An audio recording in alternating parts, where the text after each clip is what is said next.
बड़ा एक महत्वपूर्ण प्रश्न जानने को मिला कि आप पढ़ कैसे रहे हैं, गलती कहाँ पे हो रही है और कहाँ पे हमें सुधार की आवश्यकता है।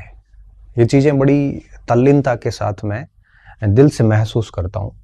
तो मुझे लगता है कि बहुत सारे स्टूडेंट ठीक पढ़ रहे होंगे, लेकिन कुछ स्टूडेंट अज्ञानतावश या यूँ कहिए कि उनकी जानकारी भी नहीं, अनभिज्ञतावश कुछ गलत तरीके से पढ़ रहे होते हैं। तो मैं चाहता हूँ कि ऐसे छोटे छोटे सत्र के ज़रिए आप उन चीज़ों को समझें कि अगर आप इस हिसाब से चल रहे हैं तो बहुत सही चल रहे हैं, अगर नहीं चल रहे हैं तो इस हिसाब से चलने का प्रयास करें। अभ्यस्त हो जाएंगे तो दिक्कत नहीं आएगी। कई बार क्या होता है कि हम एक सही रणनीति से चल रहे होते हैं, लेकिन खुद पे डाउट रहता है कई सारे बच्चों को कि क्या मैं सही चल रहा हूँ कि नहीं चल रहा हूँ, क्योंकि आपको अपने पे थोड़ा सा अविश्वास रहता है। आपके पास में कई बार परिणाम नहीं होता, तो परिणाम जब व्यक्ति के पास नहीं होता है तो व्यक्ति को खुद पर ही डाउट रहता है कि क्या मेरी रणनीति सही है या मेरा पढ़ने का तरीका ठीक है कि नहीं है। ऐसे अनगिनत प्रश्न मस्तिष्क में, ज़हन में घूमते हैं। तमाम प्रकार के इन प्रश्नों से एक स्टूडेंट उलझ जाता है, लेकिन आपकी उसी रणनीति को कोई भी ऐसा अच्छा सफल व्यक्ति या फिर ठीक ठाक व्यक्ति अगर उस चीज़ के ऊपर ठप्पा लगा लेता है, मुहर लगा लेता है, तो आपको एक भरोसा हो जाता है कि हाँ, मैं सही चल रहा हूँ। और अगर कहीं कोई छोटी मोटी त्रुटि होती है तो आप उसको समय पर ठीक भी कर लेते हैं।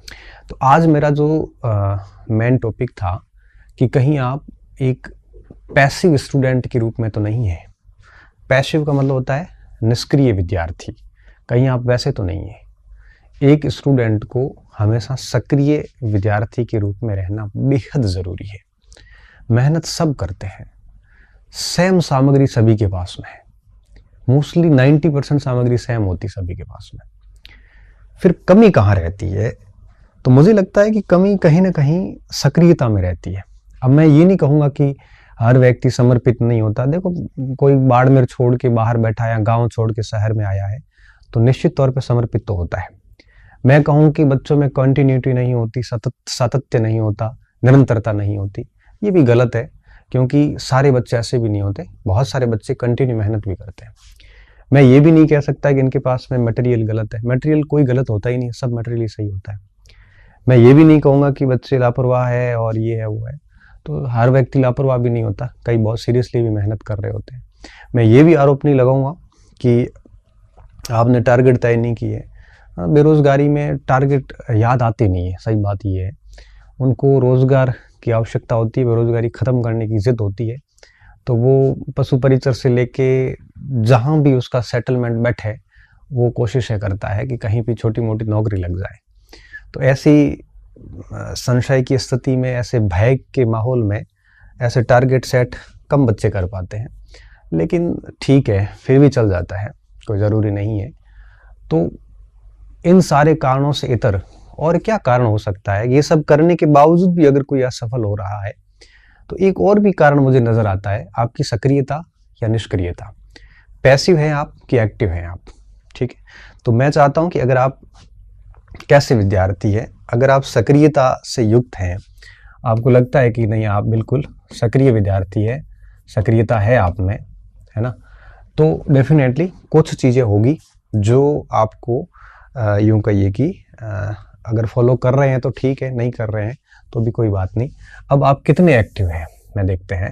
सबसे पहली चीज़, एक सक्रिय विद्यार्थी क्या कर सकता है? एक एक्टिव स्टूडेंट जो होता है, एक्टिव स्टूडेंट जब भी पढ़ता है उसका मस्तिष्क जो है वो कैसे काम करता होगा? अगर नहीं कर रहा आप इसका अभ्यास करना। पहली चीज़, सबसे पहली बात, जब भी आप कोई टॉपिक पढ़ रहे होते हैं तो एक निष्क्रिय स्टूडेंट क्या करता है कि बस लाइन टू लाइन पढ़ता जाता है। उसको कुछ समझ में नहीं आ रहा है कि वो पढ़ क्या रहा है। पूरा पेज पढ़ लिया या पूरा पैराग्राफ पढ़ लिया या अध्याय पूरा पढ़ लिया, लेकिन पूरा पढ़ने के बाद में भी उसको पता नहीं है कि उसने क्या पढ़ा है। ये निष्क्रियता का सबसे बड़ा पैमाना है। आपको क्या करना चाहिए? आप जब भी पढ़ते हैं तो आप पढ़ते वक्त जैसे एक पैराग्राफ ही पढ़ा, आप कल्पनाएं कीजिए। इतिहास पढ़ रहे हैं तो कम से कम आप इमेजिनेशन कीजिए कि क्या हुआ होगा। पैरा पढ़ने के बाद में आप कम से कम थोड़ी देर नज़र पैरे से हटा के आंखें बंद करके सोचिए कि ऐसा था, उसमें यहाँ था, थोड़ा सा इमेजिनेशन आना चाहिए। आप सतत रूप से किताब में आंखें गड़ाए बैठे हैं और कुछ भी सोच नहीं रहे हैं, उसके ऊपर इमेजिनेशन नहीं कर रहे हैं, तो ये निष्क्रियता का गुण है। सक्रिय विद्यार्थी वो होता है कि वो जो भी पढ़ा, वो टॉपिक को पढ़ते वक्त जैसे 2-4 पैराग्राफ पढ़ लिए या पेज पढ़ लिया या एक हेडिंग पूरी कर ली, उसके बाद में एटलीस्ट वो कुछ मिनट के लिए ब्लैंक होके उसके बारे में सोचता है कि मैंने क्या पढ़ा। जैसे ज्वालामुखी पढ़ रहा है तो वो इमेजिनेशन कर सकता है कि ये चीज़ें होगी, ऐसे होगा, लावा ऐसे आएगा, मेघ अंदर रहेगा, लावा बाहर निकलेगा, क्या पूर्व घटनाएं क्या होगी, केंद्रीय उद्गार कौन से होते हैं, दरारी उद्गार कौन से होते हैं। ये सारा मस्तिष्क में वो ऐसे विचरण करवाता है। जो उसने 1-1.5 पेज पढ़ा, उसको घुमाने में उसको 2-3 मिनट का समय लगता है। ये इमेजिनेशंस बेहद ज़रूरी होती है। ये ही आपके कल्पनाएं जो हैं आप स्टूडेंट को अंदर से सक्रिय बनाए रखती है। वो बिल्कुल एक्टिव बना रहता है कि क्या चीज़ें हो रही है, पहली बात। दूसरी बात, एक्टिव स्टूडेंट जब भी पढ़ता है तो उसके जैसे ही वो पैराग्राफ पढ़ा या जैसे उसने कोई टॉपिक पढ़ा, कोई हेडिंग पढ़ ली, उसके बाद में जब भी पढ़ रहा होता है तो मस्तिष्क में उसके प्रश्न चलते रहते हैं कि इस पैराग्राफ से क्या प्रश्न बन सकता है, कैसे प्रश्न बन सकता है। तो उसने जब भी पढ़ा तो पढ़ने के बाद में आप कम से कम इस फॉर्मेट में रहने चाहिए कि आप उससे यह निकाल सको कि इसका इस टाइप से प्रश्न बन सकता है ना। तो आपको फिर उसको उस एंगल से पढ़ोगे तो परीक्षा में आपके लिए कुछ भी दिक्कतमय नहीं होता। ये प्रश्न बनाना बहुत ज़रूरी होता है दिमाग के अंदर। और यह कहाँ से आता है? यह तब आता है जब आप पुराने जो भी प्रश्न होते हैं उनका जितना अधिक अभ्यास करते हैं, है ना। प्रीवियस ईयर्स क्वेश्चंस का अभ्यास जितना अधिक होता है उतना ही यह प्रश्न बनाने की आपकी कैपेसिटी जो है वो बढ़ती जाती है। मैंने देखा है स्टूडेंट क्या करते हैं, 2 तरीके अपनाते हैं। कुछ स्टूडेंट ऐसे होते हैं जो प्रश्न पढ़ने के बाद टॉपिक को समझने की कोशिश करते हैं। बड़ा गलत तरीका, बड़ा वाहियात तरीका है कि आप प्रश्नों की व्याख्याओं से टॉपिक समझते हो। ये गलत तरीका है। होना क्या चाहिए कि आपने एक अवधारणा को समझ लिया। जैसे आप इतिहास दर्शन नहीं पढ़ रहे हैं, इतिहास की दरिद्रता क्या है, आपने इतिहास की दरिद्रता को ठीक से समझ लिया, उसके बाद प्रश्न सॉल्व कीजिए। आप अपने कंसेप्ट से प्रश्न को सॉल्यूशन करना सीखिए, न कि आप प्रश्नों को करने के बाद उनकी जो व्याख्याएं दी है उससे आप अगर कंसेप्ट तैयार करोगे तो कंसेप्ट आधा अधूरा तैयार होगा। क्योंकि अब प्रश्नों के नीचे की व्याख्या प्रश्न के अकॉर्डिंग होती है, वो समग्रता से तैयार नहीं कर सकते, वो टिप टिप होता है, कुछ कुछ पॉइंट्स एस्पेक्ट्स कवर होते हैं। तो आपको प्रश्न बनाना आना चाहिए हर पैराग्राफ से। और तीसरी बात कि आप क्या करो, आप अवधारणा पहले पढ़िए और अवधारणा कंसेप्ट समझने के बाद में जैसे अवधारणा होती है उसके बाद में प्रश्न हल कीजिए, उसके बाद इनकी व्याख्याएं पढ़िए। न कि आप प्रश्न पढ़ने के बाद प्रश्नों के जरिए आप अवधारणा को क्लियर करो, बल्कि अवधारणाओं के जरिए प्रश्न को क्लियर करने की कोशिश कीजिए। ये सक्रियता का एक बहुत अच्छा आयाम होता है।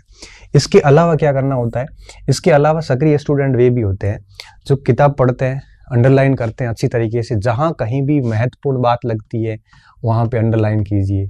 आपको अगर अंडरलाइन के साथ साथ में आप जो भी हाशिए होते हैं उसके नीचे आसपास वहाँ फुट नोट डालिए, है ना, फुट नोट लिखिए। क्योंकि ये चीज़ें होती है ना, ये जब आप रिवीजन कर रहे होते हैं तब आपका ध्यान सीधा उन बिंदुओं पे पड़ता है और आप उनको बहुत व्यवस्थित तरीके से फुट नोट्स को जो है वो आपको ध्यान में आएंगे। आप वहाँ बढ़िया तरीके से रिवीजन जो है वो कर सकते हैं। ये करना बहुत ज़रूरी होता है। इसके अलावा आपको क्या करना होता है, कल्पनाएं करनी होती है, प्रश्न बनाने, अवधारणाएं जो है उनके जरिए प्रश्नों को सॉल्यूशन करना, और सबसे बड़ी बात होती है इसका मनन करना। हर टॉपिक को आप, मैं कह रहा हूँ सिलेबस 100% भली पूरा मत करो, लेकिन जितना भी आप सिलेबस पढ़ते हैं उसका आप मंथन कीजिए। आप उसके बारे में सोचिए कि क्या कुछ आपने पढ़ा है अभी तक। मेरा तो एक सिंपल सा फॉर्मूला था, मुझे आज भी अच्छे से याद है कि 15 मिनट, 20 मिनट या 30 मिनट पढ़ लिया मैं, है ना। जैसे मैं मान लो कि मौर्य साम्राज्य पढ़ रहा हूँ और उसमें जैसे अशोक का धम्म पढ़ रहा हूँ, तो अशोक का धम्म पूरा पढ़ लिया। पूरा पढ़ने के बाद में कम से कम 5-7 मिनट उसके ऊपर ज़रूर सोचता था।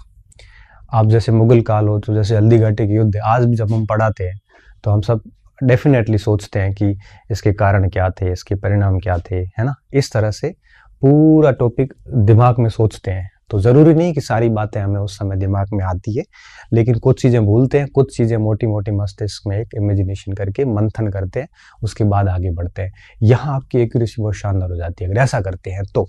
ठीक है, तो मनन करना चाहिए। और अभ्यास तो इस प्रश्नों के जरिए हो ही जाएगा। इसके साथ साथ में आपको रिवीजन, ये बेहद ज़रूरी होता है। एक सक्रिय स्टूडेंट रिवीजन का बेहद ख्याल रखता है। ठीक है ना, वो आप यूँ कहिए कि रैंडम चलता रहता है।